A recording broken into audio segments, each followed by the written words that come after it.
Hello and welcome to the winning story. सर्वप्रथम आज आपल्या बरोबर आहेत Ajit Chauhan, one of the leading forces of U Mumba. So Ajit, welcome to the winning story. कसे आहात तुम्ही? मी एकदम मस्त. अजित, आम्ही तुमच्या स्टोरीबद्दल खूप काय काय ऐकलेलं आहे, वेगवेगळ्या इंटरव्ह्यूज पासून. But before we get to that, मला तुम्हाला पहिले हे विचारायचं आहे की तुमचा जेव्हा सीझन डेब्यू झाला थोडासा लेट झाला लास्ट सीझन मध्ये, तर जेव्हा ते फ्लॅशिंग लाईट्स अख्खे पीकेएलच्या स्टेडियम मध्ये होते, कारण मिट्टी टू मॅटची जी सफर असते ती खूप डिफिकल्ट असते, तर कशी फिलिंग आली होती? मला पहिले असं वाटलं नव्हतं की एवढं वरती मी खेळन, हे लेवलला प्रो कबड्डीच्या लेवलला मी खेळन, मला वाटलं नव्हतं. पण जसं मी एंट्री केली प्रो कबड्डी मध्ये युवा टीम मधून, तर फर्स्ट मॅच नंतर मला वाटलं की मी अजून काय करू शकतो. माझं एवढं पॉवर आहे, एवढं स्ट्रेंथ आहे माझ्यात की मी आपलं सगळं करू टीमसाठी करून दाखवणार जे आहे. आणि फर्स्ट मॅच नंतर तर चांगलंच वाटलं मला. पण आय थिंक तुमच्या सीझनची हायलाईट ती पटना समोरची मॅच होती जेव्हा हो. 6 पॉईंट रेड झाली. तर आता जर तुम्हाला म्हटलं की डोळे बंद करून ती मोमेंट आठवा, हो, तर काय आठवते. काय डोळे फिलिंग उघडून वाटेल? आठवते मला. नाही नाही, तर कसं फिलिंग असेल? फिलिंग लय भारी वाटतंय मला की मी पटना सोबत 2 रेड मध्ये ऑलआउट मारलं होतं. पहिल्या रेड मध्ये 3 पॉईंट आणि दुसऱ्या रेड मध्ये 4+2 मध्ये 2 पॉईंट 2 रेड मध्ये ऑलआउट मारलं होतं. ते असं मोमेंटली ते झालं आमचं माझ्यासोबत. त्याचं लय चांगलं झालं आणि त्याच्यावर लय रील बनली ते रेडवर. तुम्ही म्हणालात की तुम्ही प्रो कबड्डी सीझन 2 पासून बघतायत आणि तुम्ही आहात पण काफी यंग, तर तेव्हा तुम्ही अनुप कुमार पासून इन्स्पायर्ड आहात, हो. बरोबर? पण तुमचं जे नेचर आहे रेडिंगचं ते खूप एक्सप्लोजिव्ह आहे. पण जेव्हा आपण अनुप कुमारला बघतो, त्यांचं खूप असं कूल नेचर आहे. So through out the league in the next decade तुम्हाला स्वतःची आयडेंटिटी एक कूल अँड काम कंपोज रीडर म्हणून हवी, का एक एक्सप्लोजिव्ह रीडर म्हणून लोकांना तुम्ही ओळखायला हवं, असं का? असं का की माझं जे नेचर आहे आणि जे हिशोबाने मी खेळतो त्याच्याने मी असं कूल नाही झालो तर पुढची टीमला भीती नाही वाटणार माझी. त्यामुळं मी फक्त जोरात घ्याय. आणि तुम्ही वन ऑफ द प्लेयर्स आहात जे पीकेएलच्या नवीन गेम मध्ये, जसं सुहेल सर पण म्हणाले की आता गेम चेंज होत आहे, हो. आता लोक टॅलेंट कडे जास्त फोकस करतात ताकी तजुर्ब्यापासून. हो.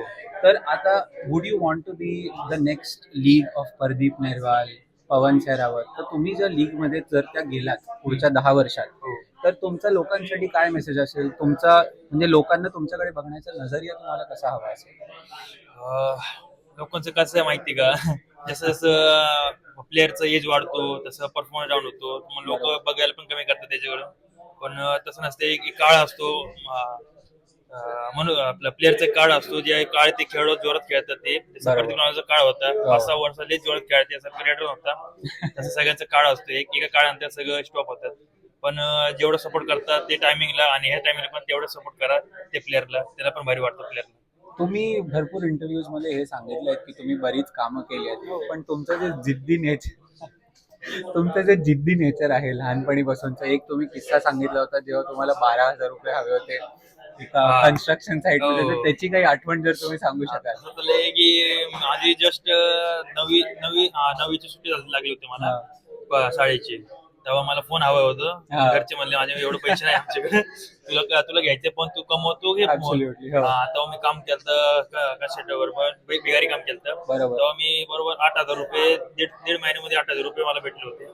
आणि एक्स्ट्रा पैसे 4-5 हजार घरचे दिले. त्याच्यामुळे फोन घेतला होता. तुमची सर जी फॅमिली आहे ती खूप एक म्हणजे तुम्हाला खूप कठीणाई आल्या पूर्ण स्टार्टिंग पासून. आम्ही ह्याच्याबद्दल पण ऐकलंय की तुम्ही वीकेंड्सला जाऊन बाबांबरोबर तुमच्या भाजी विकायच्यात, सगळं करायचं विकत नाही, दररोजच विकायचो. दररोजच. भाजी पण सोबत आहे आमची. बरोबर, पण जेव्हा आपण मोठे होतो तेव्हा असं कधी कधी आपल्याला वाटतं यार की बाकी सगळ्यांकडे सगळं आहे पण आपल्याकडे नाहीये. तर मग तेव्हा ती निराशा होती का ही जिद्द होती की नाही यार आज माझ्याकडे नाहीये तर मी कसं तरी त्याला मात देईन? हो, तसं जिद्द आहे माझ्यात एवढी की जे आपल्याकडे आता नाहीये ते पुढं आपल्याकडे हवे पाहिजे. जसं माझ्याकडे तसं ते घर नाहीये, जी गाडी नाहीये, जी मला हवी, मला स्वप्न जे मला जे पाहिजे ते सगळं मी जिद्दीने करून दाखवणार आहे. आणि तुम्ही ब्लिंकेट मध्ये पण काम केलं. हो. आता सगळ्यांना फक्त बाहेरून ब्लिंकेट काय असतं ते माहितीये, पण ऍज अ पर्सन ज्यांनी काम केलं तुम्हाला काय काय चॅलेंजेस आले किंवा काही असा एक किस्सा जो खूप मजेशीर होता? किस्सा असं लय की ब्लिंकिटचा विषय असा असतो की ऑर्डर पडली आमची, बरोबर. ऑर्डर घेऊन जायला लागते हो. टायमिंग मध्ये 10 मिनिटं बरोबर. 15 मिनिटं हो. ऑर्डर घेऊन जायला लागते. ऑर्डर नाही गेलो तर जे कस्टमर असतात ते ऑर्डर आम्हाला उशीर करायला Yes. असं तसं असतं त्यामध्ये. आणि वरतून पाऊस असू दे काय पण असू दे, ऑर्डर एकदा घेतली पिकअप केलं तर आम्हाला ड्रॉपच करायची ती ऑर्डर. बरोबर. इश्यूज नाही त्याला. मग काही असा किस्सा बॉस कडून खूप ओरडा वगैरे खाल्ला नाही नाही, ते असेल? बॉस आपले मित्र होता.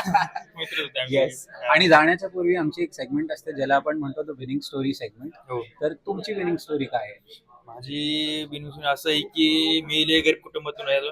मला माझे जे घरचे, माझ्या फॅमिली माझी, त्यांना लय वरती घेऊन जायचे आणि माझ्यासाठी पण आणि माझ्या फॅमिलीसाठी पण ते काय करायचं मला. आणि एवढे नाही काय होणार नाही. मला अजून कष्ट करायचं आहे, अजून वरती जायचंय, माझ्या फॅमिलीसाठी सगळं करायचं मला. Yes. Thank you so much. Thank you. Wish you